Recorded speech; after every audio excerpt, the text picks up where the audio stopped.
역사는 종종 한 인물을 단편적으로만 기록합니다. 조선 제10대 왕 연산군은 폭정과 방탕함의 대명사로 후세에 전해지고 있습니다. 하지만 역사의 그림자 속에 가려진 또 다른 면모가 있었습니다. 바로 그의 가족에 대한 깊은 애정이었습니다.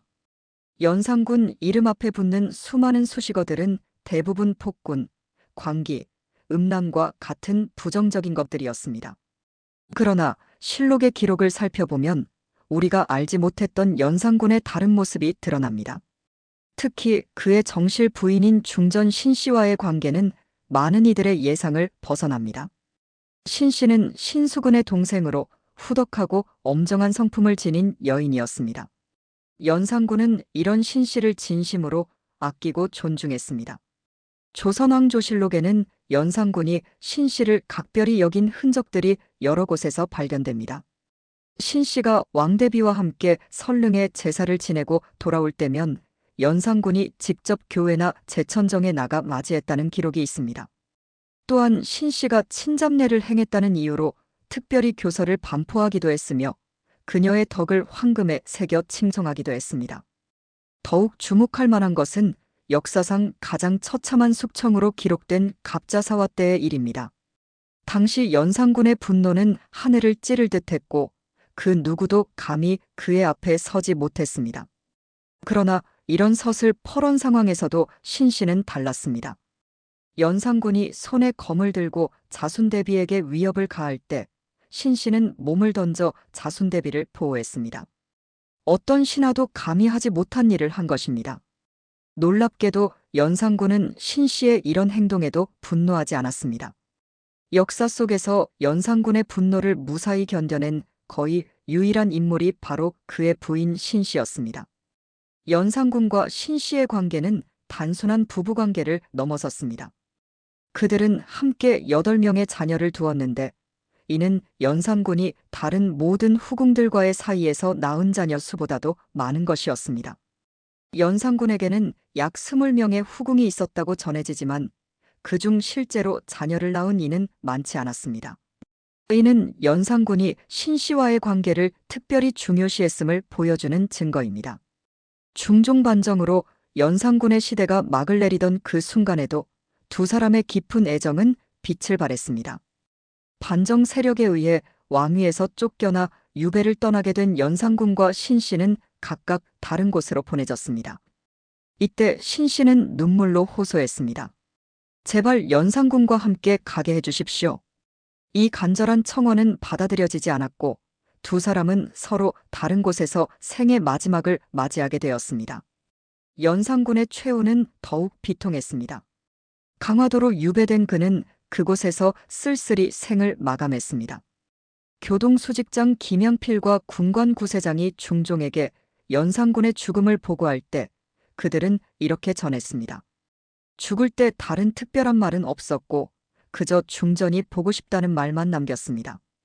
인생의 마지막 순간까지도 신씨를 그리워한 연산군. 그의 이런 모습은 우리가 알고 있던 잔인하고 방탕한 폭군의 이미지와는 너무도 다른 것이었습니다. 폭정과 광기의 이면에 깊은 애정과 그리움이 있었던 것입니다. 상군이 가장 사랑한 자녀는 누구였을까요? 실록의 기록을 따라가면 그 대답은 명확합니다. 바로 장녀인 휘신공주였습니다. 휘신공주는 연산군이 16살이던 시절 동갑내기 아내 신씨와의 사이에서 태어난 첫 자녀였습니다. 성종의 첫 손녀이기도 했던 그녀는 특별한 존재였습니다. 연산군의 휘신공주에 대한 사랑은 비정상적일 정도로 깊었습니다. 공주가 12세가 되어 구수영의 아들 구문경과 혼인하게 되었을 때 연산군의 행보는 그 어떤 아버지보다 급진했습니다. 그는 공주의 시집살이를 위해 호조에 명하여 벼 8,000섬을 마련하도록 했습니다. 여기에 콩 100개, 수주 50필, 쌀 100석을 추가로 하사했습니다. 당시의 물량으로는 상상을 초월하는 규모였습니다. 공주의 거처 문제에도 연산군은 세심했습니다. 그는 공주가 살 집을 짓도록 명했고 이 공사는 국가적 사업이 되었습니다. 한 신하가 당시의 심각한 가뭄으로 인해 공사를 잠시 중단하자고 청했으나 연산군은 이를 단호히 거부했습니다. 다만 민심을 완전히 외면하지는 않았던 듯 이후 어려운 백성들을 돌보는 방안을 시행하기도 했습니다. 휘신공주의 집은 완성 후에도 끊임없이 확장되었습니다. 연산군은 공주의 집을 넓히기 위해 주변의 집들을 헐어내라고 명했고 결국 수십 채의 민가가 철거되었습니다. 일부 신하들이 이러한 조치의 부당함을 지적했지만 연산군은 일이 되어가는 상황을 모르고 말하는 것이라며 단호하게 일축했습니다. 연산군의 휘신공주를 향한 편애는 여기서 그치지 않았습니다. 그는 평시서의 위치가 공주의 집을 압박한다는 이유로 그 터를 공주에게 주고 관청을 다른 곳으로 옮기라 명했습니다. 또한 죄인 이미재의 집과 윤필상의 첩의 집을 공주에게 하사했으며 공주의 두 집이 금표 안에 들어갔다는 이유로 면포와 정포 5,000피를 내리기도 했습니다. 무과 시험을 마치고 황궁할 때는 공주의 집에 들러 쌀 150석, 면포와 정포각 750필, 말 1피를 추가로 하사했습니다. 연산군의 이러한 극진한 사랑은 때때로 공주 주변 사람들에게도 행운이 되었습니다. 갑자사화 때 처형된 이미재의 부인이자 사위 구문경의 누이인 구순복은 연좌제로 노비가 될 위기에 처했으나 연산군이 공주의 뜻을 고려하여 놓아주었습니다. 이는 당시의 법률과 관행으로 볼 때 매우 이례적인 결정이었습니다. 그러나 공주를 향한 연산군의 편애는 심각한 폐단도 낳았습니다. 성종 때 불법으로 직권을 남용하여 재물을 탐한 죄로 수십 년간 금고형을 살았던 강학손이 장안을 삭제하려 했을 때 연산군은 이를 허락했습니다. 사관은 이러한 결정의 배경에 강학손이 휘신공주에게 넉넉히 뇌물을 줬기 때문이라고 기록했습니다. 또한 휘신공주의 유모 남편인 이팽동은 공주를 등에 업고 교만하게 행동했으며 공주의 논밭에는 세금이, 노비들에게는 자벽이 면제되는 등의 특혜가 이어졌습니다. 연산군의 자애는 휘신공주뿐만 아니라 다른 자녀들에게도 향했습니다. 그 중에서도 후궁 장록수 사이에서 태어난 딸 영수를 특별히 아꼈다고 실록에 기록되어 있습니다. 영수가 염질에 걸렸을 때 치료한 의원 박계원에게 직급을 올려주고 은대를 내렸으며 천연두에 걸렸을 때는 간호한 구수영에게 쌀 50석과 말 1피를 하사했습니다. 심지어 영수의 유모 아들을 동평관의 고직으로 영원히 정하라고 명했을 정도였습니다. 아들들 중에서는 거창군부인 신씨 사이에서 태어난 삼남 창녕대군 이성을 가장 아꼈습니다. 연산군은 창녕대군의 보양을 맡은 승지 김감에게 쌀 15썸을 주었고 이후 창녕대군의 보양을 맡게 된 정미수에게는 집값을 시가보다 더 주게 했습니다. 또한 창녕대군에게 노비백구를 내리고 그의 논과 밭을 세금에서 면제해 주었습니다. 폭군이라는 그늘 속에 가려진 연산군의 또 다른 얼굴, 자녀들을 향한 지극한 사랑은 역사의 아이러니를 보여줍니다. 그 사랑이 때로는 과하여 국정을 흐트러뜨리고 민생에 부담을 주었지만 한 인간으로서의 진실된 감정이었음은 부정할 수 없습니다. 연산군의 둘째 아들이자 살아남은 아들 중 장남이었던 세자 이고는 아버지와는 전혀 다른 성품을 지닌 인물이었습니다. 실록의 기록에 따르면 세자 이고는 자질이 온화하고 도량이 원대하며 어릴 때부터 높게 빼어나서 이미 성인의 도량이 있었다고 합니다. 또한 왕의 기질이 있고 총명하며 학구열이 높았다는 평가도 받았습니다.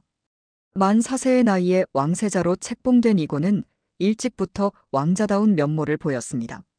이러한 아들의 모습은 연산군에게 미묘한 감정을 불러일으켰습니다. 어느 날 연산군이 내관에게 세자의 성취에 대해 물었을 때 내관은 세자의 기상이 꼭 성종을 닮았다고 대답했습니다. 그 순간 연산군의 표정이 돌변했고 그는 칼로 내관을 내리쳐 거의 죽을 뻔한 상황을 만들었습니다. 이 사건은 연산군이 자신의 아버지인 성종에 대해 가지고 있던 복잡한 감정을 엿볼 수 있게 합니다.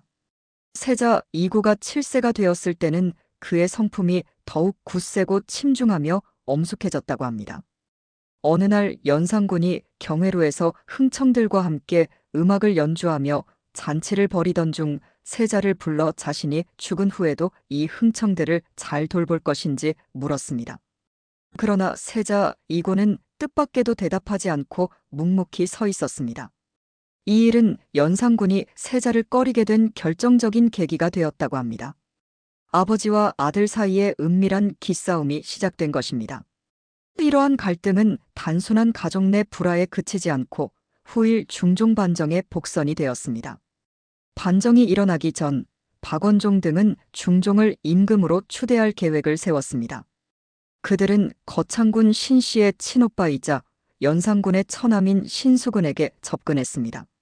누이와 딸 중 어느 편이 더 중하냐고 물었던 것입니다. 이에 신수군은 임금은 비록 포악하나 총명한 세자를 믿고 살겠다라고 대답했습니다. 이 대답은 결국 신수군에게 화를 불러왔고 중종반정 때 그는 역적으로 몰려 제거당했습니다. 중종반정이 성공한 후 연산군의 자녀들은 비참한 운명을 맞이했습니다. 특히 그의 아들들은 가혹한 처벌을 받았습니다. 기록에 따르면 최소 4명의 아들이 사약을 받아 사사되었으며 이외에도 추가로 사사된 아들들이 있었을 가능성도 있습니다. 이는 당시 조선의 법도와도 어긋나는 일이었습니다. 조선의 법은 설령 역적의 자손이라 해도 16세 미만인 경우 사형을 금하고 최고형으로 노비로 만드는 것이었기 때문입니다. 딸들은 왕위 계승과 관련이 없다는 이유로 비교적 가벼운 처벌을 받았습니다. 그들은 서인으로 전락했지만 출가외인이었기에 신분에 큰 변화는 없었습니다. 또한 삼불거 중 하나로 부인을 내쫓아도 돌아갈 곳이 없는 경우 내치는 것은 법으로 금지되어 있었습니다. 이러한 법적 보호 덕분에 연산군의 딸들은 최소한의 생존을 보장받을 수 있었습니다. 중종반정 이후의 기록을 보면 연산군의 유배와 함께 그의 가족들은 흩어져 각자의 운명을 감내해야 했습니다. 이 과정에서 가장 비통한 이별은 연산군과 신씨의 이별이었습니다. 앞서 언급했듯이 신씨는 연산군과 함께 유배지로 가게 해달라고 애원했지만 받아들여지지 않았습니다. 두 사람은 서로 다른 곳으로 보내져 생의 마지막 순간까지 그리움을 간직한 채 살아야 했습니다. 연산군의 세자 이고를 향한 복잡한 감정, 중종반정으로 인한 가족의 해체, 그리고 사랑하는 아내와의 이별은 역사적으로는 폭군의 몰락으로 기록되었지만 개인적으로는 한 가족의 비극이었습니다. 권력의 정점에서 가족애를 지켜내지 못한 연산군의 삶은 권력이 가져다주는 영광과 그 이면의 비극적 그림자를 동시에 보여주는 역사의 한 페이지입니다. 결국 역사는 연산군을 폭군으로 기록했지만 그의 가족사는 또 다른 이야기를 전합니다. 한 인간으로서 그가 가진 사랑과 갈등, 그리고 마지막 순간까지의 그리움은 우리에게 권력의 실체와 인간 본연의 감정에 대해 생각하게 합니다. 강화도의 유배지에서 쓸쓸히 생을 마감한 연산군. 그가 이런 비참한 최후를 맞이하게 된 결정적 계기는 바로 중종반정이었습니다. 연산군의 폭정이 극에 달했을 때 박원종을 비롯한 신하들은 마침내 거사를 결행하게 됩니다. 이 사건은 연산군뿐만 아니라 그의 가족 모두에게 돌이킬 수 없는 비극을 가져왔습니다. 반정이 일어나기 전 박원종 등은 중종을 임금으로 추대할 계획을 세웠습니다. 이 과정에서 그들은 거창군 신씨의 친오빠이자 연산군의 처남인 신수군에게 접근했습니다. 누이와 딸 중 어느 편이 더 중하냐고 물었던 것입니다. 이에 신수군은 임금은 비록 포악하나 총명한 세자를 믿고 살겠다라고 대답했습니다. 이 한마디가 후일 신수군의 운명을 결정지었습니다. 중종반정 때 그는 역적으로 몰려 제거당했습니다. 중종반정이 성공한 후 연산군의 자녀들은 비참한 운명을 맞이했습니다. 특히 그의 아들들은 가혹한 처벌을 받았습니다. 기록에 따르면 최소 4명의 아들이 사약을 받아 사사되었으며 이외에도 추가로 사사된 아들들이 있었을 가능성도 있습니다. 이는 당시 조선의 법도와도 어긋나는 일이었습니다. 조선의 법은 설령 역적의 자손이라 해도 16세 미만인 경우 사형을 금하고 최고형으로 노비로 만드는 것이었기 때문입니다. 반정 세력은 연산군의 어린 아들들이 장성에 복수할 것을 두려워했습니다. 그들의 잔혹한 결정은 국법을 무시한 불법이었지만 정권의 안정을 위해 자행된 비극이었습니다. 연산군의 많은 아들들이 영하 시절 사망한 것으로 기록되어 있는데 이 또한 반정 세력에 의한 처사였을 가능성이 있습니다. 딸들은 왕위 계승과 관련이 없다는 이유로 비교적 가벼운 처벌을 받았습니다. 그들은 서인으로 전락했지만 출가 외인이었기에 신분에 큰 변화는 없었습니다. 또한 삼불거 중 하나로 부인을 내쫓아도 돌아갈 곳이 없는 경우 내치는 것은 법으로 금지되어 있었습니다. 이러한 법적 보호 덕분에 연산군의 딸들은 최소한의 생존을 보장받을 수 있었습니다.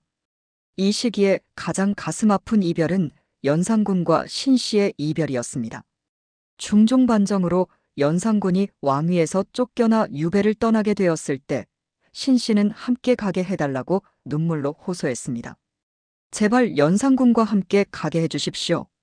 그러나 이 간절한 청원은 받아들여지지 않았고 두 사람은 서로 다른 곳으로 보내졌습니다. 강화도로 유배된 연산군은 그곳에서 처음에는 그럭저럭 지내는 듯 했습니다. 그러나 점차 건강이 악화되기 시작했습니다. 평소 화려한 궁궐 생활에 익숙했던 그에게 유배지의 환경은 너무도 열악했습니다. 더욱이 사랑하는 가족들과 떨어져 지내야 하는 정신적 고통은 그의 건강을 더욱 빠르게 악화시켰습니다. 연산군의 상태가 위중해지자 중종은 그를 감시하던 교동수직장 김양필과 군관 구세장에게 상세히 보고하라는 명령을 내렸습니다. 그들이 전한 바에 따르면 연산군은 마지막 순간에 특별한 말은 하지 않았다고 합니다. 다만 한 가지, 중전이 보고 싶다는 말만을 남겼다고 합니다. 이 짧은 한마디는 연산군의 내면을 가장 잘 보여주는 것이었습니다. 폭군으로 역사에 기록된 그가 마지막으로 그리워한 것은 권력도 호화로운 생활도 아닌 한 사람, 바로 그의 평생의 동반자였던 신씨였습니다. 이는 연산군이라는 인물의 또 다른 면모, 즉 한 명의 남편으로서의 모습을 보여주는 것입니다. 연산군의 죽음은 강화도의 작은 방에서 쓸쓸히 맞이했습니다. 조선 역사상 2명뿐인 패주 중 한 명으로 그의 시신은 왕릉이 아닌 강화도의 한 언덕에 묻혔습니다. 왕으로서의 예우도 국가의 장례 의식도 없이 처리된 것입니다. 그러나 이런 서글픈 상황에서도 연산군에 대한 사랑은 계속되었습니다. 연산군의 죽음 이후 신씨는 비통한 슬픔에 잠겼습니다. 그녀는 남편을 따라 떠나고 싶었으나 그럴 수도 없었습니다. 대신 그녀는 연산군을 기억하고 기리는 일에 평생을 바치기로 결심했습니다. 신씨는 연산군의 신주를 직접 모셨고 그의 묘소를 더 나은 곳으로 옮겨달라고 끊임없이 청원했습니다. 중종 반정으로 인해 흩어진 연산군의 가족들은 각자의 방식으로 생존하고 기억해야 했습니다. 특히 살아남은 자녀들은 아버지의 그림자 아래에서 평생을 살아가야 했습니다. 그들에게 연산군은 역사가 기록한 폭군이 아닌 그저 사랑하는 아버지였을 뿐입니다. 연산군의 죽음 이후 역사는 그를 폭군으로 기록했지만 한 여인의 마음속에서 그는 여전히 사랑하는 남편이었습니다. 거창군 부인 신씨는 남편의 죽음 앞에서도 변함없는 애정을 보여주었습니다. 당시 사회적 분위기와 중종의 태도를 고려하면 이는 놀라운 용기와 헌신이었습니다. 신씨가 연산군의 신주를 모셨다는 기록은 단순한 의례적 행동이 아니었습니다. 폐위된 군주의 신주를 모시는 것은 정치적으로 매우 위험한 일이었기 때문입니다. 그럼에도 불구하고 신씨는 남편에 대한 예우를 게을리하지 않았습니다. 이는 그녀의 변함없는 사랑과 충성심을 보여주는 증거입니다. 더 놀라운 것은 연산군의 묘소와 관련된 이야기입니다.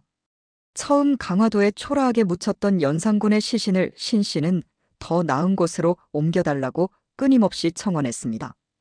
그 시대에 폐위된 군주의 묘소 이전을 요청하는 것은 상당한 정치적 위험을 감수하는 행동이었습니다. 중종과 조정 대신들은 이미 연산군에 관한 모든 기억을 지우고 싶어 했기 때문입니다. 그러나 신씨의 간절한 청원은 결국 받아들여졌습니다. 몇 년 후 연산군의 시신은 현재의 위치로 이장되었습니다. 이 과정에서 신 씨는 엄청난 정성과 노력을 기울였을 것입니다. 그녀는 남편이 생전에 누렸던 영화와는 비교할 수 없을 정도로 소박한 묘소일지라도 최소한의 존엄을 지킬 수 있기를 바랐을 것입니다. 신 씨의 헌신은 여기서 그치지 않았습니다. 그녀는 자신이 세상을 떠난 후에도 연산군과 함께하기를 원했습니다. 그래서 자신의 묘소를 연산군의 옆에 마련하도록 유언했습니다. 이 유언은 지켜졌고 결국 신 씨는 사후에 연산군과 나란히 묻히게 되었습니다. 생전에는 이루지 못했던 두 사람의 재회가 죽음 이후에 이루어진 것입니다. 중전이 보고 싶다는 연산군의 마지막 말은 이렇게 해서 완성되었습니다. 비록 생전에는 이루어지지 못했지만 죽음 이후에 두 사람은 영원히 함께하게 된 것입니다. 이것은 단순한 우연이 아니라 신 씨의 깊은 사랑과 헌신이 만들어낸 결과였습니다. 연산군과 신 씨의 이야기는 왕조시대의 로맨스로만 볼 수 없는 깊은 의미가 있습니다. 그것은 바로 진정한 사랑의 가치와 인간관계의 영속성에 관한 것입니다.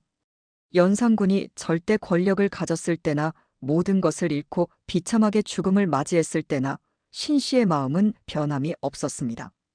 이는 외적 조건이나 사회적 평가에 좌우되지 않는 진정한 애정의 모습입니다. 흥미로운 점은 연산군이 20명이 넘는 후궁을 두었음에도 정작 그가 가장 많은 자녀를 얻고 가장 깊은 정을 나눈 상대는 정실 부인인 신 씨였다는 사실입니다. 역사는 종종 연산군의 방탕함과 여색을 탐한 행적에 초점을 맞추지만 실제로는 그의 가장 깊은 애정이 신 씨에게 있었다는 것이 여러 기록을 통해 확인됩니다. 이는 우리가 흔히 생각하는 폭군의 이미지와는 또 다른 측면을 보여줍니다. 역사 속에서 연산군은 주로 그의 잔혹한 폭정으로 기억됩니다. 갑자사화와 같은 대규모 숙청, 무오사화로 대표되는 유교 지식인들에 대한 탄압, 그리고 사치와 향락에 빠진 생활은 그를 조선의 대표적인 폭군으로 각인시켰습니다. 그러나 신 씨와의 관계를 통해 우리는 그가 단순한 폭군이 아닌 복잡한 내면을 가진 한 인간이었음을 알 수 있습니다. 연산군의 생애는 권력의 무상함을 보여줍니다. 절대적인 권력을 휘둘렀던 그가 결국 모든 것을 잃고 외롭게 생을 마감했기 때문입니다. 그러나 동시에 그의 삶은 인간관계의 영속성도 보여줍니다. 신 씨와의 관계처럼 진정한 유대는 권력과 명예가 사라진 후에도 남는 것입니다. 신 씨의 이야기는 또 다른 측면에서도 의미가 있습니다. 그녀는 역사 속에서 종종 잊혀지는 여성의 역할과 목소리를 대변합니다. 조선시대 왕실 여성들의 삶은 대개 역사의 그림자 속에 가려져 있습니다. 그러나 신 씨는 자신의 의지와 행동을 통해 역사에 분명한 흔적을 남겼습니다. 그녀의 행동은 단순한 순종이 아닌 주체적인 선택과 결단의 결과였습니다. 오늘날 우리가 연산군과 신 씨의 이야기를 되돌아볼 때 여기서 얻을 수 있는 교훈은 무엇일까요? 첫째, 역사 속 인물들을 단편적으로 판단해서는 안 된다는 점입니다. 연산군은 폭군이었지만 동시에 아내를 사랑하고 자녀들을 아끼는 평범한 인간이기도 했습니다. 둘째, 진정한 사랑은 외적 조건에 좌우되지 않는다는 점입니다. 신 씨의 변함없는 마음은 권력과 명예를 넘어선 진실된 애정의 상징입니다. 마지막으로 연산군과 신 씨의 이야기는 우리에게 과거와 현재를 연결하는 인간적 공감대를 제공합니다. 500년이 넘는 시간의 간극에도 불구하고 우리는 그들의 감정과 선택에 공감할 수 있습니다. 이것이 바로 역사가 우리에게 주는 가장 소중한 가치일 것입니다. 연산군의 무덤 옆에 나란히 놓인 신 씨의 무덤은 오늘날에도 두 사람의 이야기를 조용히 전하고 있습니다. 권력은 사라졌지만 사랑은 남았습니다. 폭군으로 기록된 연산군의 마지막 유언과 그것을 이루어준 신 씨의 헌신은 역사의 그늘 속에서 빛나는 인간의 작은 증거로 남아 있습니다. 그리고 이 이야기는 우리에게 역사 속에서도 인간의 진실된 감정이 얼마나 중요한지를 일깨워줍니다. 시청해주셔서 감사합니다. 구독과 좋아요는 제가 영상을 제작하는데 큰 힘이 됩니다. 오늘도 좋은 하루가 되길 기원합니다. 감사합니다.